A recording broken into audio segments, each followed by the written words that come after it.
Hello everyone, welcome back to Atreyu Crochet. So this is the fifth video, I believe, the fifth scarf tutorial of season 4 of my how to crochet a scarf series. And yeah, hopefully you guys have been enjoying the tutorials. Like I said, I think I've created 4 this season, and I think this is the fifth if I'm keeping count accurately. This is take 48, I believe. So yeah, I'm going to be bringing to you a very easy pattern.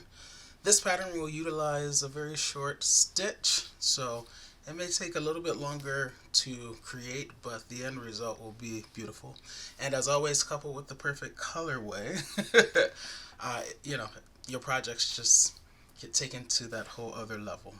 So I will leave a link to this in the description if I can find it. But for those of you who are not interested in this one, you should know that this skein is 5 ounces or 142 grams. It's 252 yards or 230 meters. This is 100% acrylic. This is a medium 4 yarn which uses 5.5 millimeter USI 9 crochet hook, which is what I'm going to be using. You're going to need a darning weaving tapestry needle and a pair of scissors. Let's get to this.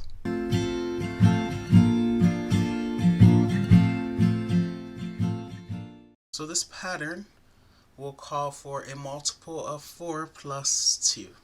Alright? Knowing that, we're going to start with a slip knot. Take your yarn, wrap it around your finger, twist, exchange. Now wrap it around your finger that way. We're going to pull this one over that one and off our finger, while lifting up on the one that's on our finger. We will then insert our crochet hook into the loop and we're going to pull to tighten. So remember, I said a multiple of 4 plus 2. Oftentimes I don't know how many multiples I'm going to do, so I like to chain it out and see how I'm feeling about that width. Alright, so let's go. 1, 2, 3, 4. That's one multiple. 5, 6, 7, 8. That's 2 multiples of 4. 9, 10, 11, 12. Alright, that's 3 multiples of 4. I want to go a little bit wider. 13, 14, 15, 16. Okay, that's 4 multiples of 4. That's wide enough for me, so 4 times 4 is 16. And then I told you to add 2 more chains to that. 1, 2. Alright, so I have a total of 18 chains. 4 times 4 is 16, plus 2 is 18. Now we're going to put a single crochet into the second chain from the hook. Here's the hook. Here's the first chain from the hook. Here's the second chain from the hook. In that second chain, we're going to put a single crochet. When you make a single crochet, you don't yarn over first. You just enter the stitch, and in this case, the chain. So we'll go into there. We'll pull this out now. Now we yarn over, and we will pull that through to the front. We're going to have 2 loops, 1, 2. We're going to yarn over and go through 2. 1 and then 2.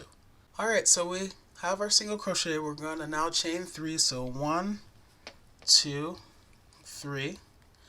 And guess what, guys? We're going to skip 3 chains as well. So put this down. This single crochet right there is in that chain. So we're going to skip 1. That's the next chain. Skip 2. That's the one thereafter. Skip 3. And in this 4th chain away, that's where we're going to put another single crochet. Alright, so I'll pull this out now. I'll leave it if it helps you guys. Okay, so skip 1, skip 2, skip 3, and in this 4th one I'm going to put a single crochet. I'll take this out now. Yarn over, pull through to the front, or 2 loops, 1, 2, and then yarn over, go through 2, 1, 2. This is what you should have. 3 chains above, 3 skip chains below. And we're going to repeat that until the end. So chain 3, 1, 2, 3. Skip 1, 2, 3, and in the 4th one, put a single crochet. Like that. Okay? Chain 3, 1, 2, 3. Okay?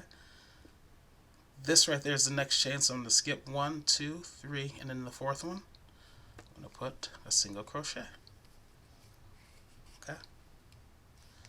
Chain 3, 1, 2, 3. Okay, you clearly see that single crochet is in that chain, right? You clearly see that.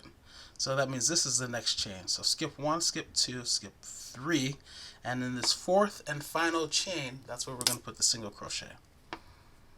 Right there. And that is row 1. Okay. Alright, let's do row 2. Very similar. Chain 1. That chain 1 does not count as a stitch. Okay, it's just getting us up to the height of row 2. Alright, so I've chained 1. We're going to put a single crochet into this back loop of that same stitch. The same stitch, so this is the entire top, and that chain 1 is coming out of that final single crochet that we made of row 1. We're going to put a single crochet in that back loop there. So I'm going to leave that there, see if it stays in there to help you see what you're looking at. Okay, and we're going to put a single crochet in there. So just going to scoot that over. I can take it out now that I'm in the designated place. That back loop, I'm putting a single crochet like that. Okay, now I'm going to do what I've been doing. Chain 3, 1, 2, 3. I'll find the single crochet which is there, give myself the aerial view, and then I'm only going to crochet into the back loop again. Okay, so whenever we crochet into these single crochets, we're only putting a single crochet in the back loop of it. Pull this out. Okay, chain 3, 1, 2, 3. Find the next single crochet and put a single crochet in the back loop only. Okay, chain 3, 1, 2, 3. Single crochet is there. Here's the aerial view, and I only go in the back loop. Chain 3, 1, 2, 3. Find the final single crochet, which happens to be the last stitch of the row. Go in the back loop only. Okay, and put a single crochet. And now we just repeat, you guys. We just repeat row 2. So chain 1. You're going to go in this back loop. And since we don't need to yarn over, you can even insert your crochet hook in there now, just to make sure you have it for you beginners who need to do that. You're already there, as you see, in that back loop, and now we'll yarn over, bring it through to the front, and complete the single crochet by going through 2.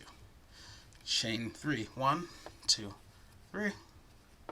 Here's the single crochet, go in the back loop, single crochet, 1, 2, 3, back loop of the single crochet. Chain 3, 2, 3. Find the single crochet, go in the back loop. 1, 2, 3. Find the single crochet, which is the last stitch of the row, go in the back loop, and put your single crochet. Okay, so this is what it's going to be. It's going to be like this lattice, which is really cool. Okay, so I'm going to put some length on this as always, and then I will check back in and wrap up this video.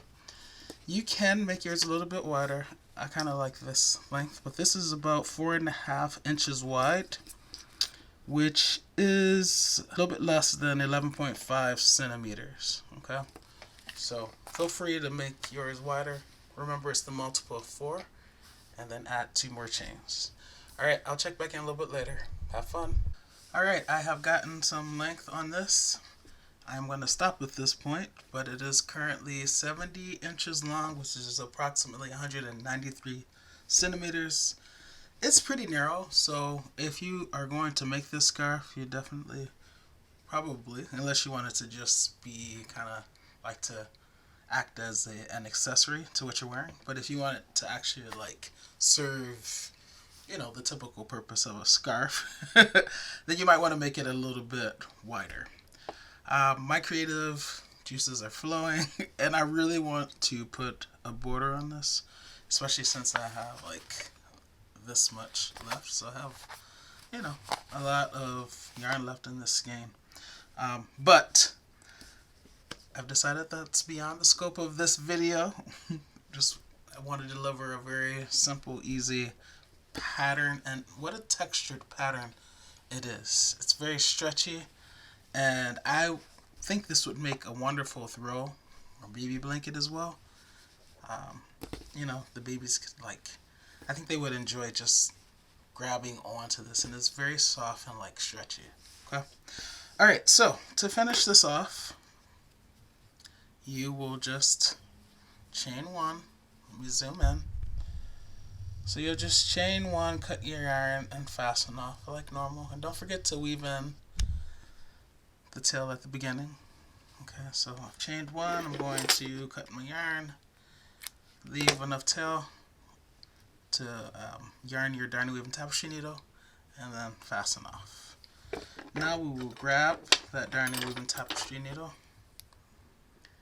feed it through the eye, and then because these are such short stitches, it might be a little bit challenging for you, but just go through where you can. Try to go through the yarn that's of the same color. Okay, in one direction, and then turn your work and take a slightly different path going in the opposite direction. I like to go out the sides, as I always tell you guys. Reshape it before you cut your yarn down. Alright. And there you go. And you'll weave in this tail at the very beginning as well. Alright guys, so here is the scarf. It's beautiful. I really do love how, you know, it's predominantly like a white, cream, off-white color, but then you see the hints of the other colors kind of showing through. The green, and I don't know, that like beige, like a beige tan. You see the red, you see the blue. It's just a really unique colorway. But definitely the star of this show is the actual pattern. I wish you guys could touch it and feel it. It's so like squishy and stretchy, and this is gonna feel wonderful around your neck, okay, or around the neck of the person that you're making it for. Alright guys, that's gonna be it for this video, but you know, I'll see you in the next one. In the meantime, happy crocheting.